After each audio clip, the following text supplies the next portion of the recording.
Apat na persona ang lugadan makalihis na makabangga sa poste ni kuryente ang piglulunadan nindang sports utility vehicle o SUV. Montang pigbabaybay ang kahalabaan tinampok ang barangay Travesía Guinobatan Albay aga ka nakalihis na Sabado, Hunyo 8. Binisto ang mga lugadan na sinda Dindo Ligaw Iravago, 39 anyos, driver kang SUV, residente kang barangay Inupacan, Leyte. Lugadan man ang mga sakay kaining sinda Jose Ligaw Iravago, 53 anyos, asin Mary Ligaw Iravago, 50 anyos, parehong residente kang barangay Lingawan, Valenzuela City. Siring maninda Rosemary Bangay Iramos, 52 anyos, asin Juanito Bansay Igaboles, 68 anyos, residente kang barangay Lawan Oriental, Mindoro.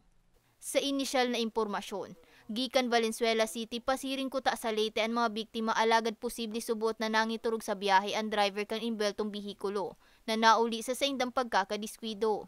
Maswerteng minor injury sa naan sinapo kang biktima na tulos man na naidara sa pinakaharaning ospital kan mga nagrespondeng otoridad. Naibalik man tulos sa normal ang bulos kan trapiko sa nasambit na lugar. Para sa mga baretang tatak Bicol, Mae Arango.